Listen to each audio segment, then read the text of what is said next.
Good morning, student. I am Ajay Sharma, your SST teacher.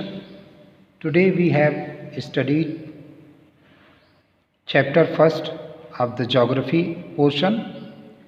The name of the chapter is resources.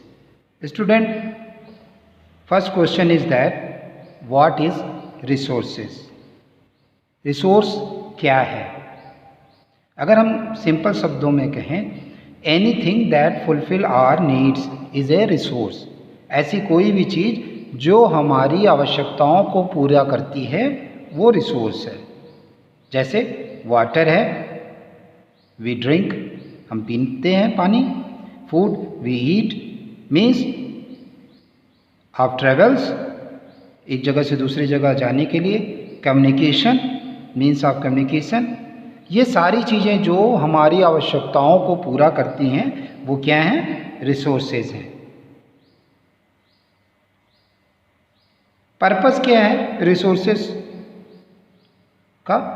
Purpose जो कि हम use करें, resources को use करें और उनकी यूटिलिटी को डिफ़ाइन कर सकें, जिससे कि हम उसकी वैल्यूज़ डिफ़ाइन कर सकें। Value of resources can be defined on more than one basis. Value of resources हम कैसे डिफाइन कर सकते हैं? उनको कई उसके बेस होते हैं जिसके बेस पर हम वैल्यू ऑफ रिसोर्सेज डिफाइन कर सकते हैं। Some resource have economic value. कुछ ऐसे रिसोर्स होते हैं जिनकी इकोनॉमिक वैल्यू होती है।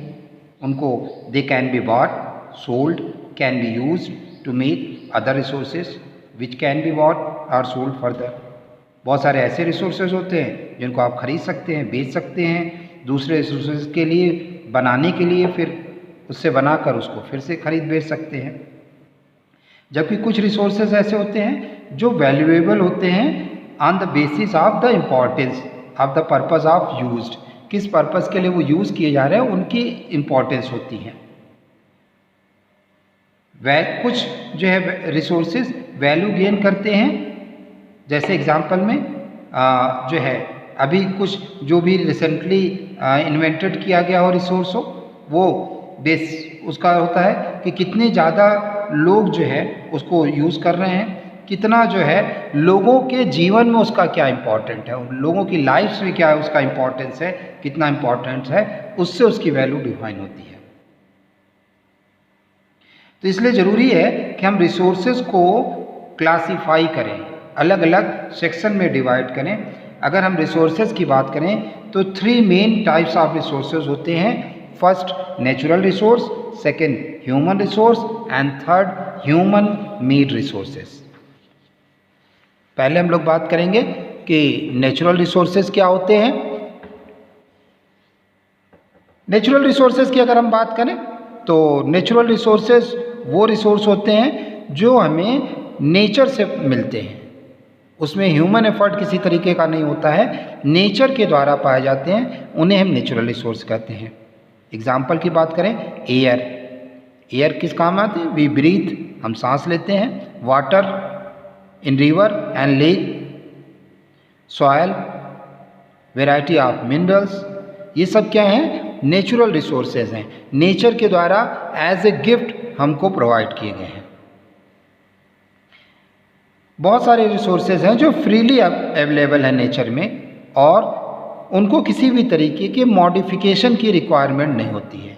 जबकि कुछ रिसोर्सेज ऐसे भी हैं जिनको डिफरेंट टूल्स और टेक्नोलॉजी के द्वारा उनकी यूज़ को एफिशिएंट बनाया जाता है और उसमें जो है वेस्टेज को मिनिमाइज़ किया जाता है। नेचुरल रिसोर्सेज को क्लासिफाइड हम करते हैं डिफरेंट ग्रुप्स में। डिपेंड करता है कि उनका लेवल ऑफ डेवलपमेंट क्या है, यूज़ क्या है, ओरिजिन, स्टॉक एंड डिस्ट्रीब्यूशन पे डिपेंड करता है कि उनके डेवलपमेंट ऑफ स्टेज क्या है। रिसोर्सेज को हम डिवाइड कर सकते हैं 2 टाइप्स में, actual resource and potential resource. हम लोग जानेंगे कि ये दोनों वर्ड क्या होते हैं, एक्चुअल रिसोर्स का क्या मतलब है और पोटेंशियल रिसोर्स का क्या मतलब है। अगर हम एक्चुअल रिसोर्स की बात करें तो एक्चुअल रिसोर्स ऐसे रिसोर्स होते हैं जिनको हम करंटली यूज़ कर रहे हैं।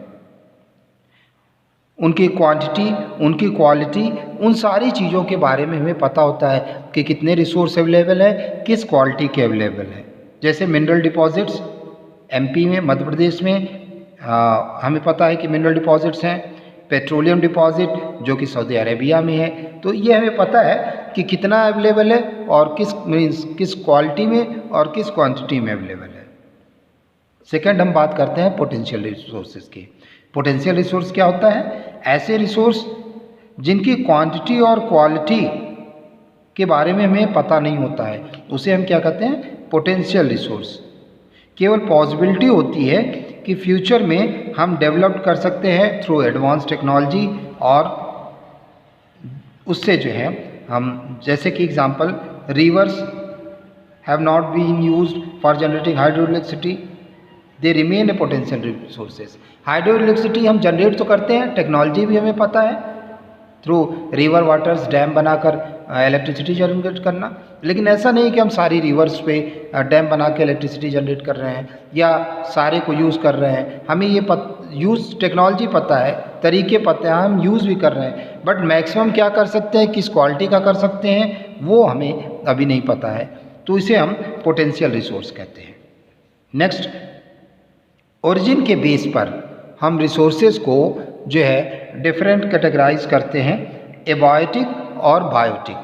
इसके बारे में आप काफ़ी फेमिलियर होंगे, साइंस में भी आपने एबायोटिक और बायोटिक पढ़ा होगा।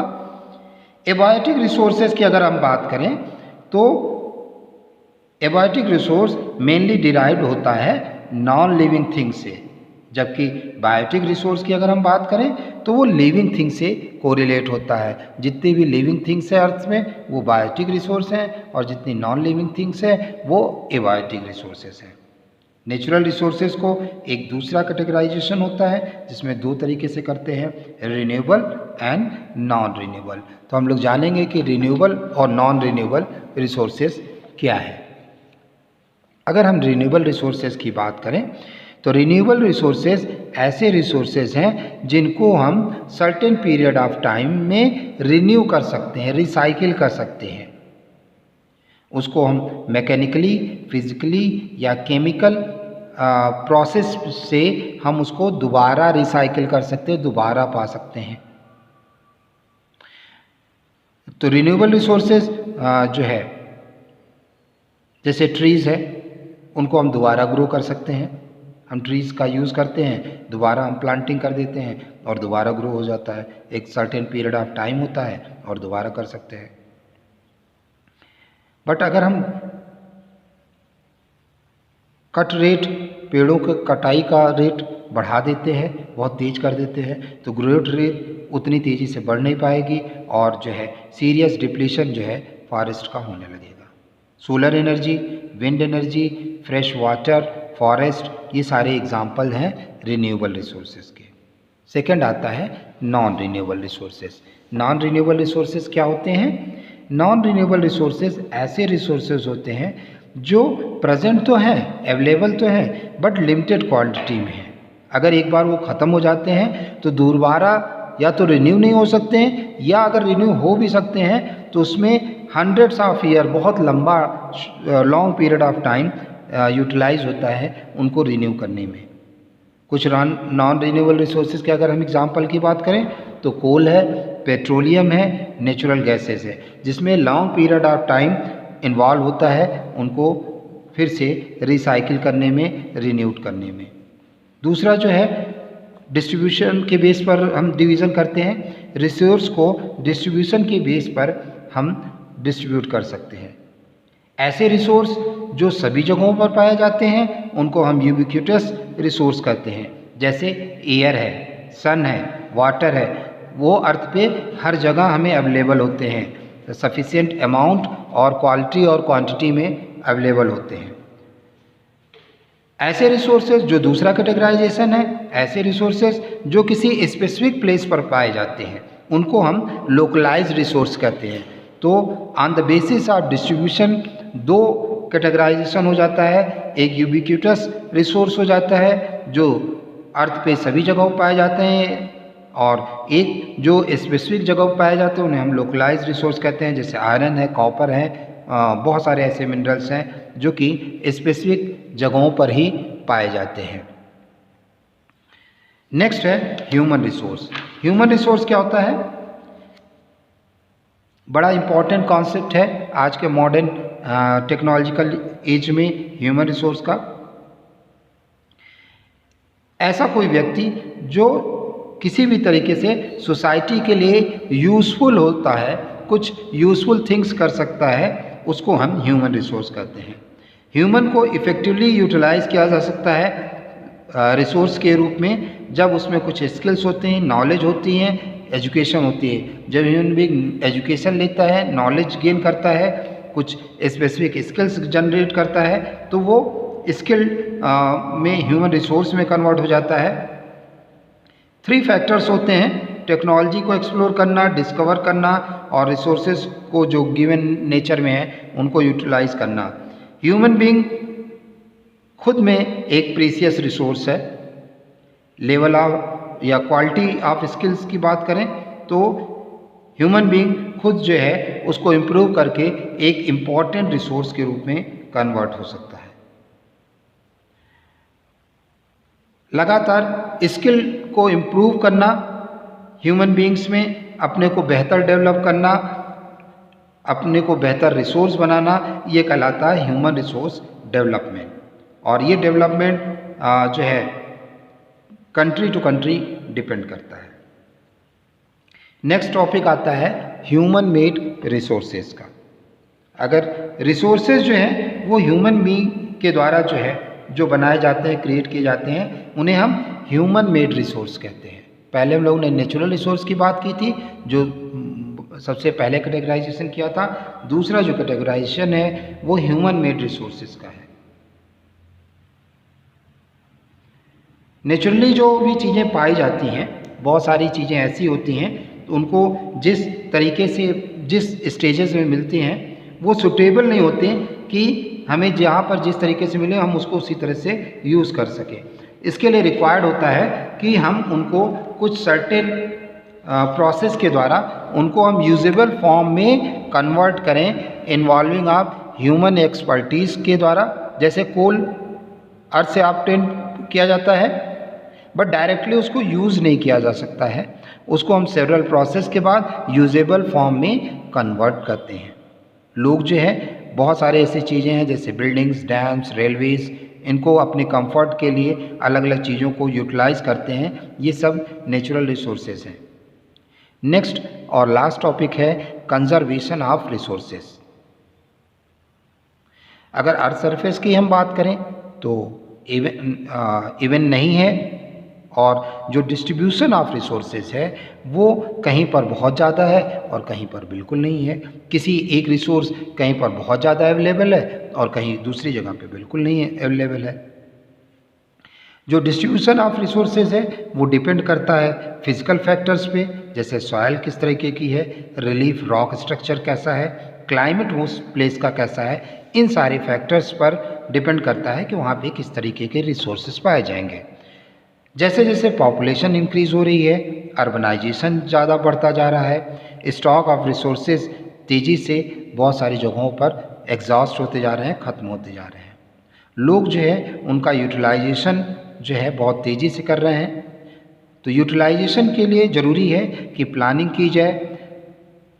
जो रिन्यूएबल रिसोर्सेज हैं उनका दिमाग में ये हमारे रहे कि how many times after they can renewed, कब उनको हम कितने लंबे पीरियड ऑफ टाइम में रिन्यू कर सकते हैं। जो नॉन रिन्यूएबल रिसोर्सेज हैं उनको हम इस तरीके से यूज़ करें कि वो ख़त्म ना होने पाए कंप्लीटली, कि आगे आने वाले जनरेशन के लिए ना बचे।